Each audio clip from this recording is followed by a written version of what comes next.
Okay विद्यार्थी मित्रों, हमने कक्षा 10 एसएस के अंदर पाठ 12 वो चालू किया था जिसमें भारत का खनिज एवं शक्ति संसाधन थे। तो उसमें हमने किताब में पेज नंबर 98 तक पहुंच गए थे। लास्ट पॉइंट हमने चूने के पत्थर के बारे में पढ़ा था। आज हम संचालन शक्ति के खनिज वहां से चालू करेंगे। PART पार्ट 2 किसकी पार्ट 2 ये वीडियो हमारा रहेगा आज। ओके, तो चलो खनिज शक्ति के संचालन शक्ति के खनिज। संचालन शक्ति के खनिज मतलब किससे हमें ऊर्जा प्राप्त होती है, ऐसे खनिजों के बारे में प्राप्त करेंगे माहिती जानकारी। तो यहाँ पर किसी भी देश के आर्थिक विकास की नींव संचालन शक्ति के खनिज महत्वपूर्ण स्थान धराते हैं, यानी महत्वपूर्ण स्थान है इनका। इनमें कोयला, खनिज तेल, प्राकृतिक गैस एवं अणु खनिज का समावेश होता है। उसके बाद आता है संचालन शक्ति के संसाधनों का वर्गीकरण। तो पहले महत्वपूर्ण मुद्दे देख लेते हैं कि शक्ति के साधनों को अलग अलग तरह से वर्गीकृत किया जा सकता है। शक्ति के जो साधन है उसको अलग अलग तरह से वर्गीकृत किया जा सकता है, जिसमें व्यापारिक एवं बिन व्यापारिक शक्ति के संसाधन एवं व्यापारिक और बिन व्यापारिक शक्ति के संसाधन। पहले परंपरागत और दूसरा बिन परंपरागत, फिर व्यापारिक और बिन व्यापारिक। उसके अंदर हम क्या देखेंगे तो कोयला, खनिज तेल, प्राकृतिक गैस, अणु खनिज पारंपरिक या व्यावहारिक संसाधन माने जाते हैं, जबकि इन खनिजों का उपयोग विद्युत प्राप्त करने के लिए होता है। जल ऊर्जा, पवन ऊर्जा, सौर ऊर्जा, बायोगैस, भूतापीय ऊर्जा एवं ज्वारीय ऊर्जा परंपरागत शक्ति के संसाधन है। पुनः अप्राप्य संसाधन भी माने जा सकते हैं। लकड़ी या कोयला, जलाव लकड़ी, गोबर, कंडे जैसे बिन व्यापारिक शक्ति के संसाधन है। उसके बाद आता है कोयला। तो कोयले के बारे में थोड़ा जान कर लेते हैं, बराबर। कोयला प्राचीन काल से मनुष्य कोयले का उपयोग शक्ति के संसाधन के रूप में करता आ रहा है प्राचीन समय से। अब देखो, अंग्रेजों भारत देश में आए थे या अन्य देशों में बहुत से लोग गए थे, तो ज़्यादातर उस समय सफ़र जो होता था वो दरियाई मार्ग से होता था। और दरियाई मार्ग में क्या चलता है तो आपको बड़े बड़े बोट्स, बड़ी बड़ी स्टीमर्स, बड़े बड़े जहाज, पानी के जहाज चलते हैं। और ये सभी पानी के जहाज किसके ऊपर आधारित थे तो ये सभी जहाज पानी के कोयले के ऊपर आधारित थे, मतलब कोयले से चलने वाले थे, बराबर।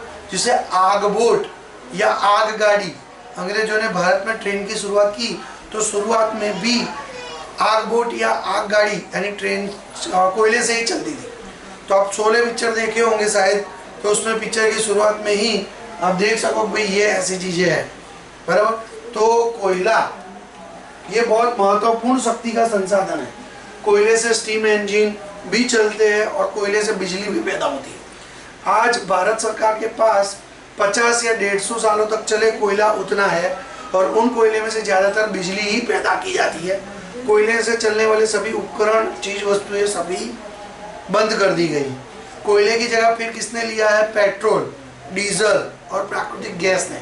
अब सरकार के माध्यम से ये जानकारी प्राप्त होती है कि भाई पेट्रोल या डीजल भी नज़दीक के समय में कुछ सालों के अंतराल में वो ख़त्म हो जाएगा, तो CNG या LPG जो गैस है, प्राकृतिक गैस, इनसे चलने वाले वाहन ही मिलेंगे, बराबर। और आगे देखो तो इलेक्ट्रिक वाहन, इलेक्ट्रिक यानी बैटरी से चलने वाली गाड़ी, बैटरी से चलने वाला बाइक, बैटरी से चलने वाली गाड़ियाँ, बैटरी से चलने वाले एरोप्लेन्स, सोलर पैनल, इसका इस्तेमाल भी होगा, बराबर। तो चलो कोयले के बारे में जानकारी प्राप्त करते हैं हम। यह प्रश्न होगा कि कोयला पृथ्वी के भूगर्भ में किस प्रकार से बनता है। यहाँ पर पृथ्वी के गर्भ में होने वाली आंतरिक संचालन की क्रिया के कारण यह वनस्पति पृथ्वी के गर्भ में दब गई है। कहाँ हो गई है? बहुत सालों पहले बड़े बड़े भूकंप हुए या कोई उल्का प्रपात हुआ जमीन के ऊपर, तब बहुत बड़े बड़े जंगल और वन्य संपत्ति थी, कुछ प्रजीव भी थे, डायनासोर जैसे, ये सभी जमीन के अंदर नीचे दब गए। ऊपर जमीन का नया स्तर बन गया, पर जमीन के अंदर का गोला है ना, वो अभी भी गर्म है। वो गोला गर्म होता है और ऊपर से नई जमीन बन रही है उसका दबाव, जिसे कहते हैं ताप विभंजन प्रक्रिया। क्या कहते हैं? ताप विभंजन प्रक्रिया। बराबर। ताप विभंजन प्रक्रिया के कारण धीरे धीरे उसका रूपांतर कोयले में होता गया। किसका? वनस्पतियों का रूपांतर कोयले में होता गया। यहाँ पर इसके परिणाम स्वरूप आंतरिक गर्मी एवं दबाव के कारण कार्बन तत्व तथा वृक्ष एवं प्राणियों का मंद दहन होता गया। इससे वनस्पतियों का रूपांतर होकर कोयला बना। लगभग 25 करोड़ वर्ष पहले यह समय कार्बोनिफेरस के समय का अंतराल के रूप से पहचाना जाता है।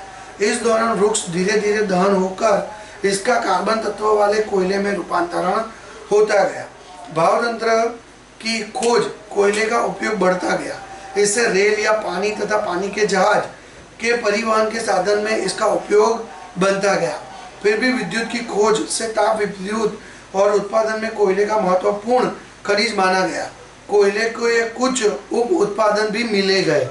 बाद में धीरे धीरे कोयले में से और अन्य पैदाश भी ढूंढी गई, जिसको डामर, एमोनिया गैस, एमोनियम सल्फेट या बेंजोल या क्रूड ऑयल के नाम से जाना जाता है। यह प्रस्तर चट्टानों से प्राप्त होता है।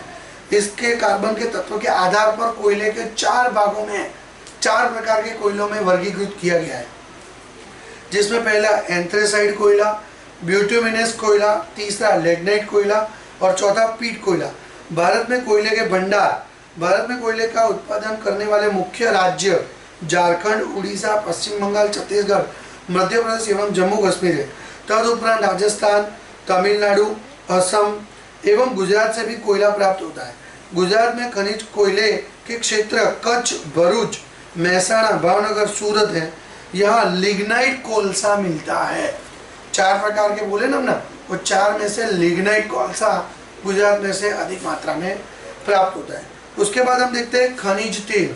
चलो खनिज तेल के बारे में थोड़ा जानकारी प्राप्त करेंगे। यह रेती पत्थर, चूने पत्थर और सेल आदि प्रस्तर चट्टानों से खनिज तेल प्राप्त किया जाता है।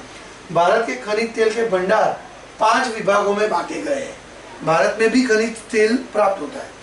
1 उत्तर पूर्व तेल क्षेत्र, गुजरात तेल क्षेत्र, बॉम्बे आयोग क्षेत्र, पूर्व किनारे के तेल क्षेत्र और राजस्थान के तेल क्षेत्र।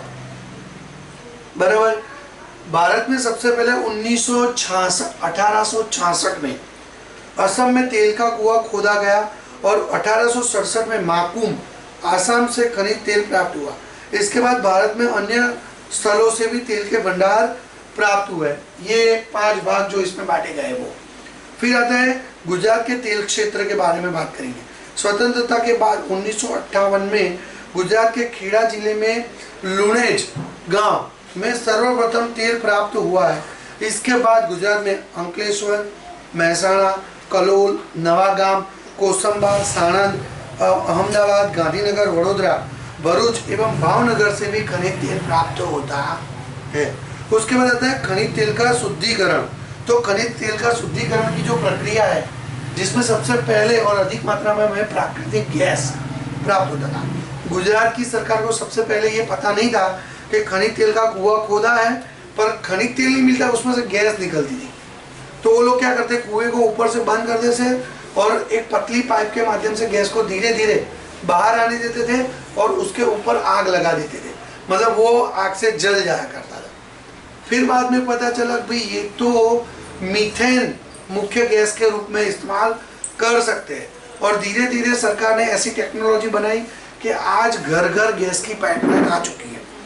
अहमदाबाद में आए 1-2 साल हुए, पर उससे पहले बड़ौदा है या भरूच है या गांधीनगर है, वहाँ पे बहुत पहले ही गैस की पाइपलाइन आ चुकी है। गुजरात सरकार का उद्देश्य है कि भाई जितने भी राज्य है गुजरात के, सभी के राज्य के पास गुजरात में गैस की पाइपलाइन मिल जाए, ऐसी उनकी व्यवस्था है। बराबर। तो प्राकृतिक गैस खनिज तेल के साथ संलग्न होता है, इससे अलग होकर बाहर निकलती है। यह सस्ता एवं प्रदूषण रहित ऊर्जा का स्रोत माना जाता है। हमारे देश में प्राकृतिक गैस के भंडार एवं बेसिन कावेरी बेसिन और जैसलमेर राजस्थान से प्राप्त हुआ है। यहाँ से अधिक मात्रा में गैस प्राप्त हो रही है। और मैं जहाँ तक जानकारी है मेरे पास वहाँ तक 2025 में सभी डीजल गाड़ियाँ बंद हो जाएगी। 2017 ये बीच है ना, 2017 से सभी कंपनियों ने डीजल गाड़ी का मैन्युफैक्चरिंग बंद कर दिया है, मतलब नई गाड़ी बनी नहीं रही है।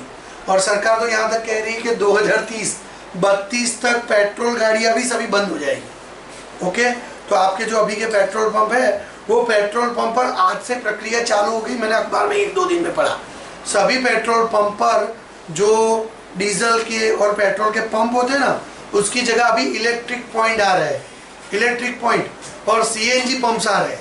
तो ज़्यादातर पेट्रोल डीजल बंद करके वो लोग सीएनजी कर रहे हैं और साथ ही साथ वो इलेक्ट्रिक चार्जर भी रख रहे हैं वहाँ पे। तो आने वाले भविष्य में आपको गाड़ियाँ कैसे देखने की मिलेगी, सीएनजी वाली गाड़ियाँ होगी या बैटरी से चलने वाली गाड़ियाँ होगी। और मैंने तो देखा भी एक गाड़ी अभी कुछ ही दिनों पहले, ग्रीन कलर का बोर्ड था उसका, वो इलेक्ट्रिक गाड़ी थी, इसमें बैटरी थी, 4 व्हील गाड़ी इलेक्ट्रिक से चल रही थी, उसका गाड़ी का बोर्ड ग्रीन कलर का था, समझे। आज आप देखो निजी वाहन होता है वाइट कलर की नंबर प्लेट होती है, कोई सरकारी या कॉमर्शियल वाहन होता है तो येलो कलर की नंबर प्लेट होती है, पर ये जो गाड़ी आएगी जो इलेक्ट्रिक से चलने वाली उसका ग्रीन कलर का बोर्ड है। और 2 बैटरी आती थी, एक इनबिल्ट होती है और एक एक्स्ट्रा होती है जो पीछे डिक्की में हम अगर चाहे तो उसको कनेक्ट कर सकते हैं। और एक बैटरी से 150 से 200 किलोमीटर गाड़ी चल सकती है, तो 2 बैटरी से 400, यानी सिटी के अंदर अंदर जो अभी प्रदूषण बढ़ रहा है ना, उसकी जगह सभी गाड़ियां बंद हो जाएगी, ऐसी इलेक्ट्रिक गाड़ी आ जाएगी।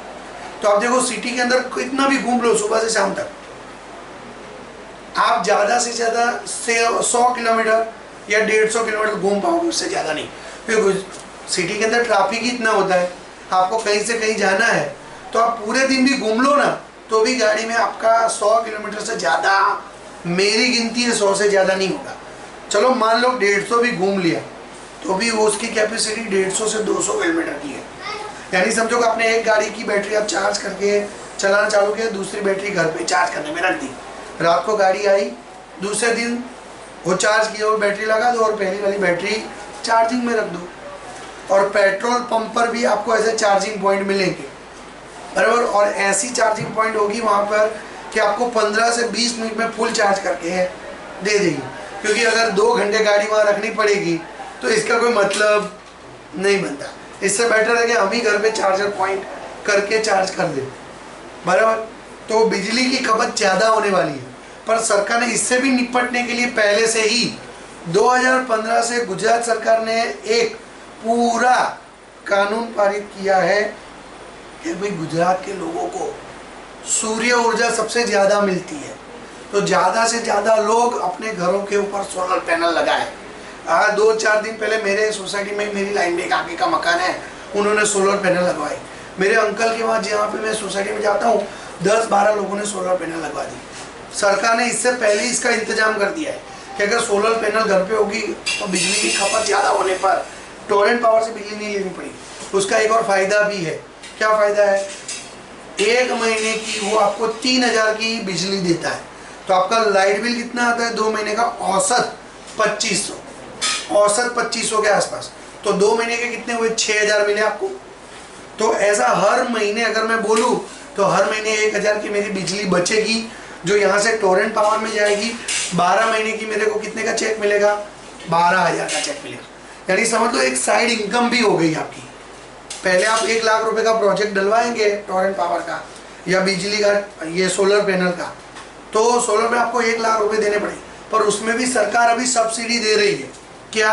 अगर 1 लाख रुपए की सोलर पैनल लगवा रहे हो तो 30% सब्सिडी है, यानी 30,000 गवर्नमेंट देगी, आपको कितने देने हैं? 70,000 रुपये।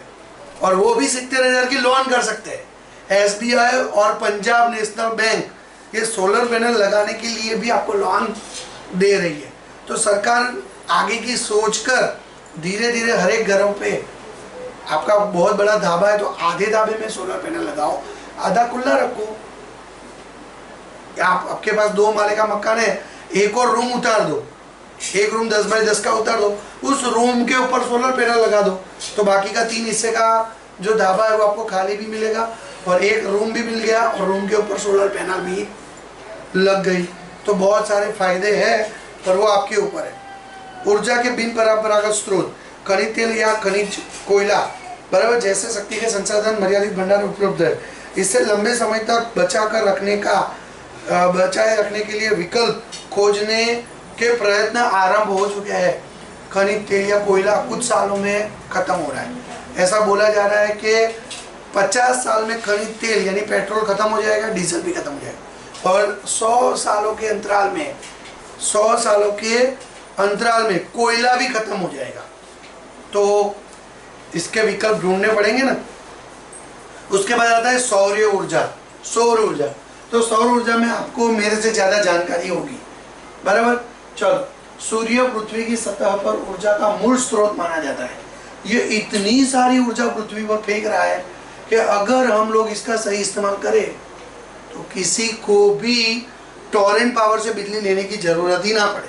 और एक सर्वे के अनुसार ऐसा कहा गया है कि भारत के अंदर सबसे ज्यादा सूर्य ऊर्जा प्राप्त करने वाला राज्य भी गुजरात है। तो गुजरात के लोगों को समझना चाहिए ना ये चीज, बराबर। चलो, वह वर्ष दौरान अधिकतर दिनों को लिए प्रकाशित रहता है और प्रकाश रहने के कारण हम सौर ऊर्जा का इस्तेमाल अलग अलग चीजों में कर सकते हैं।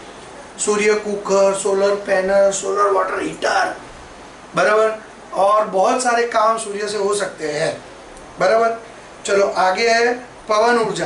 तो आपको ये भी पता है कि गुजरात के पास सबसे ज्यादा दरिया किनारा है। 1600 किलोमीटर लंबा गुजरात को दरिया किनारा मिला है, और वो दरिया पर पवन की लहरें जो होती है बहुत तेज गति से चलती है। तो वहां पर हमें क्या करना चाहिए, पवन चक्की लगानी चाहिए। और पवन चक्की से हम क्या प्राप्त कर सकते हैं, विद्युत यानी बिजली पैदा कर सकते हैं। कभी आप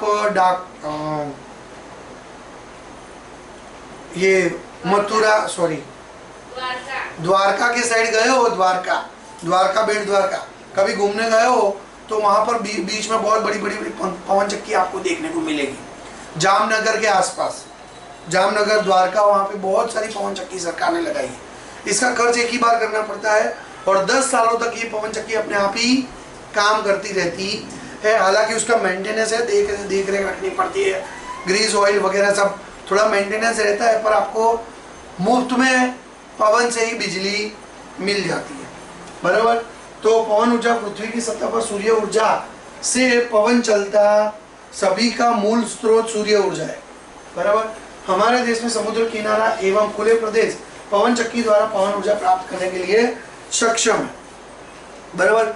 भारत में पवन ऊर्जा से प्राप्त करने वाले राज्य, बराबर, गुजरात, तमिलनाडु, महाराष्ट्र, उड़ीसा, आंध्र प्रदेश, कर्नाटक, मध्य प्रदेश एवं केरल। गुजरात के जामनगर के लांबा गांव एवं कच्छ के मांडवी के किनारे विंड फार्म बनाए गए। विंड फार्म क्या होता है, एक से ज्यादा यानी 70, 80, 100 पवन चक्कियां एक साथ लगा दी गई होती है, विंड फार्म। देवभूमि, द्वारका, जामनगर, कच्छ, राजकोट, पोरबंदर आदि जिले में ऊंचाई पर पवन चक्की लगाकर विद्युत उत्पन्न किया जा रहा है। उसके बाद आता है बायोगैस। गांव के लोग होते हैं ना, बायोगैस कैसे इस्तेमाल करते हैं, बायोगैस प्लांट बना के। गांव के लोग होते हैं ना, वो गाय, बैल, बकरी का जो गोबर होता है इकट्ठा करते हैं, गांव का कृषि कचरा, और इन पशुओं का मल मूत्र एक खड्डा बनाते हैं और उसमें पूरा टाकी बनाते हैं, उसमें ये सब गोबर, पानी एवं गाय के मल मूत्र ऐसे डाल देते हैं, उसको ऊपर हवा चुस्त बंद कर देते हैं। तो इनके अंदर रासायनिक प्रक्रिया होने से आपको मीथेन वायु, कौन सा वायु, मीथेन वायु मिलता है। और पाइपलाइन के माध्यम से वो वायु घर में, रसोई घर तक पहुंचाया जाता है, और रसोई घर में आप इस गैस का इस्तेमाल रसोई बनाने में कर सकते हैं। तो एक उपयोग तो ये हुआ। दूसरा भी एक उपयोग है, उस सड़े गले कचरे में से आपको 15-20 दिन, महीना, 1.5 महीना गैस मिलेगी। उसके बाद गैस निकलनी बंद हो जाएगी। फिर क्या करते हैं गांव के लोग, उसके ढक्कन को खोलकर 2-4 लोग अंदर टाकी में उतरते हैं और फावड़े की मदद से ये सब बाहर निकालते हैं। तो ये जो सड़ा गला या बिन वायु वाला जो गोबर है वो उत्तम प्रकार की खाद है। क्या है, उत्तम प्रकार की खाद। ये खाद सीधी खेतों में डाल दी जाती है, जिससे खेतों का उपजाऊपन, जिसे उर्वरकता कहते हैं हिंदी में, उपजाऊपन भी बढ़ता है। फलद्रुपता जिसे बोलते हैं ना हम लोग, वो भी बढ़ता है। तो बायोगैस भी हमारे लिए बहुत काम की चीज है। उसके बाद आता है भूतापीय ऊर्जा। तो पृथ्वी की सतह पर पृथ्वी की भूगर्भीय ऊर्जा पानी के गर्म फुहारे या गर्म पानी के झरनों के रूप में बाहर आते हैं। आपने कई जगह पर देखे होंगे गर्म पानी के कुंड, तुलसी श्याम, अगर आप गए हो तो गर्म पानी के कुंड, तो ये गर्म पानी के कुंड में से भी बिजली पैदा कर सकते हैं हम लोग, बराबर। यहाँ पर देखो, गर्मी के कारण वो वाष्प में बदलता है, और वाष्प से क्या चल सकता है, वाष्प इंजन, वराळ यंत्र, वाष्प इंजन चला सकते हैं और बिजली पैदा कर सकते हैं, बराबर। भाप पर दबाव के कारण मैग्मा के संपर्क में आने से भूमिगत जल से ऊर्जा प्राप्त कर सकते हैं, जिसका उपयोग भूतापीय ऊर्जा के रूप में जाना जाता है। गुजरात में लसुंद्रा, उनावा, टुवा एवं तुलसी श्याम में गर्म पानी के झरने आए हुए हैं। इसमें भूतापीय उष्मा ऊर्जा की संभावना है, पर अभी तक गुजरात के लोगों ने इसका इस्तेमाल नहीं किया। ओके, ये अभी भी अनछुई हुई ऊर्जा है। भारत, उसमें गुजरात के अंदर बहुत सारी ऊर्जा के स्रोत है, पर गुजरात सरकार इसके लिए काम कर सकती है। ज्वारीय शक्ति, ज्वारीय शक्ति क्या, लहरों, आपको पता है समुद्र में ज्वार भाटा आता है, जिसे भरती ओट कहते हैं गुजराती में, ज्वार भाटा। साउथ अफ्रीका ऐसे देश है, या ऑस्ट्रेलिया ऐसे देश है, ब्रिटेन ऐसा देश है जिन्होंने ज्वार भाटी है, समुद्र की लहरें, पानी आगे आता है पीछे जाता है, आगे आता है पीछे आता है, उनसे टरबाइन चक्कर घुमा के बिजली पैदा करते हैं। गुजरात के पास भी ऐसी खाड़ियाँ हैं, खाड़ी, गुजरात के सूरत के पास भी खाड़ी है।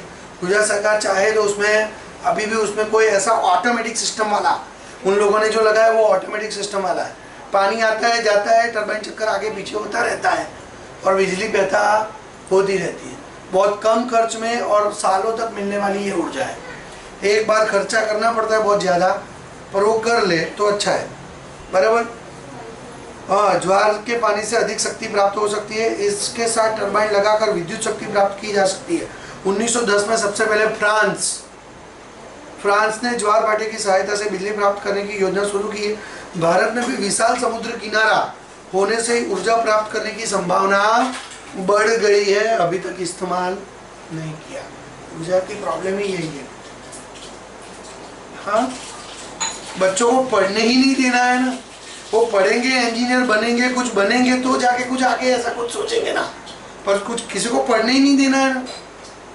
दुनिया के सभी देशों देख लो, ऑनलाइन पढ़ा सकते हैं, पर इतनी ज़्यादा अधिक टेक्नोलॉजी गुजरात में नहीं है। वास्तव में ये टेक्नोलॉजी सरकार को प्रदान करनी चाहिए थी कि चलो फ्री में लाइव क्लास, एक बड़ी सी पैनल और ये वाईफाई, इंटरनेट। हाँ, बोलते क्या है कि 2 MBPS का प्लान, 10 MBPS का प्लान, 100 MBPS का प्लान, उसके आधे की आधी भी स्पीड नहीं आती है। अभी मेरे भाई की लड़की है स्कूल में, ऑनलाइन लेक्चर आया, 15 मिनट से वो मत रही है उसके अंदर, टीचर आवाज़ नहीं आ रही, टीचर आवाज़ नहीं आ रही। आवाज़ आती तो टीचर नहीं आते, आवाज़ और टीचर दोनों आते हैं तो हमारा नेट खत्म हो जाता है घर पे, समझे। तो ऑनलाइन के प्रॉब्लम से इसीलिए मैं वीडियो लेक्चर बनाता हूँ। यूट्यूब पर एक बार अपलोड कर दिया, जो चाहे बच्चा उसको देख सकता है, और वीडियो आपके घर पे आ गया, फिर आपके घर पे किस कोने में आता है नेट, वहाँ जाके बैठ जाओ, समझे, तो सब काम हो जाएगा। ओके, वैसे भी लड़के कोने में ही बैठते हैं, पता नहीं क्या देखते हैं, क्या करते हैं पूरा दिन मोबाइल में। खनिज संरक्षण, ये इन सभी खनिजों का रक्षण करना हमारी जिम्मेदारी है। अगर इसका विवेकपूर्ण उपयोग नहीं किया तो कुछ नजीक के समय में ये सभी समाप्त हो जाएंगे। तो लास्ट में खनिज संरक्षण के उपाय दिए गए हैं। यह उपाय मैं आपको पूरे पढ़ के समझा रहा हूँ। यहाँ पर खनिज संरक्षण के उपाय, लास्ट पॉइंट, योग्य तकनीक का उपयोग, बराबर। खनिज प्राप्त करने के लिए योग्य तकनीक का उपयोग किया जाए तो खनिज का दुर्व्यवहार या दुर्व्यय रोका जा सकता है। दूसरा, पुनः चक्रीय, कुछ ऐसी खनिज है जिसको बार बार इस यूज कर सकते हैं। लोहा, तांबा, एल्यूमिनियम, कलाई के अनुपयोगी भंगार को पुनः उपयोग में लिया जा सकता है। लोहे को फिर से गर्म करके फिर से ढला सकते हैं, मनचाहा आकार दे सकते हैं। तो नया लोहा निकालने की जरूरत नहीं है, अभी आपके पास जितना लोहा है उसी से काम चलाओ, और कम इस्तेमाल करो इसका, बराबर। खनिज के वैकल्पिक उपयोग, अल्प मात्रा में प्राप्त होने वाली खनिज का विकल्प खोजना चाहिए, नए नए विकल्प ढूंढो। सरकार ने ढूंढे ना, पहले कोयले का इस्तेमाल होता था ट्रेन में और आग बोट में। हाँ, शोले पिक्चर देखा है ना, शुरू की पिक्चर की फाइट, तो कोयले से चलती है ना गाड़ी खचाखच। तो नया विकल्प ढूंढा पेट्रोल, उसका नया विकल्प ढूंढा डीजल, उसका भी नया विकल्प ढूंढा सीएनजी एलपीजी, उससे भी नया विकल्प ढूंढ लिया, लास्ट सूर्य के ऊपर आ गए। अब तुम्हारा ही सहारा है और कोई कुछ नहीं कर सकता। हाँ, सूर्य ऊर्जा गुजरात को इतनी ज़्यादा मिलती है कि उसका कोई माप नहीं है, पर गुजरात के लोग सब डफोड़ है ना, यूज़ नहीं कर पाते। अब मैं किसी को ऐसी सलाह दूंगा कि तू तेरे घर पे सोलर पैनल लगा दे, ए सर पैसा नहीं, भिखारी है। क्या भिखारी है? अभी नया एक्टिवा छुड़वाएंगे 80,000 रुपये का, पर 80,000 की सोलर पैनल सरकार 20,000 सब्सिडी दे रही, 30,000 पर के नहीं पापा चलो एक्टिवा नहीं लेना, अपने सोलर पैनल लगा देते हैं, वो करो। पर नहीं करना है ऐसा कुछ। हाँ, सोलर पैनल पे बैठ के थोड़ी घूम सकते हैं, गर्लफ्रेंड को घुमा सकते हैं, पर बाइक हो एक्टिवा हो तो गर्लफ्रेंड को लेकर जा सकते हैं ना घुमाने के लिए, तो वो जरूरी चीज है, सोलर पैनल थोड़ी जरूरी चीज है। चलो, बिन परंपरागत साधनों का उपयोग, सौर ऊर्जा, पवन, बायोगैस, बिन परंपरागत ऊर्जा का स्रोत का उपयोग बढ़ाना चाहिए। लास्ट, टिकाऊ और विकास सम पोषण पर्यावरण की गुणवत्ता बनाए रखने के लिए भविष्य की पीढ़ी को शुद्ध पर्यावरण भेंट देना चाहिए। पर्यावरण प्रदूषण मुक्त पर्यावरण देने का प्रयत्न करो और खनिज के अनुमानित भंडारों को निश्चित करो कि हमारे पास खनिज कितनी मात्रा में है, उसके आंकड़े बनाओ कि आंकड़े के हिसाब से इतना यूज कर रहे हैं तो इतने सालों तक ये चलेगा, बराबर। इसके बाद आयोजन पूर्वक अधिक लंबे समय तक उसका उपयोग हो सके, इस प्रकार का आयोजन कीजिए। खनिज संसाधन की सुरक्षा एवं संवर्धन हमारी नैतिक आवश्यकता और जिम्मेदारी, बराबर। प्रश्न टिक कर दीजिए स्वाध्याय के अंदर। प्रश्न 1 में पहला दूसरा, प्रश्न 2 में पहला तीसरा, प्रश्न 3 में पहला तीसरा चौथा, और प्रश्न 4 विकल्प है 4 पूरे के पूरे, प्रश्न 4 पूरा लिखना है।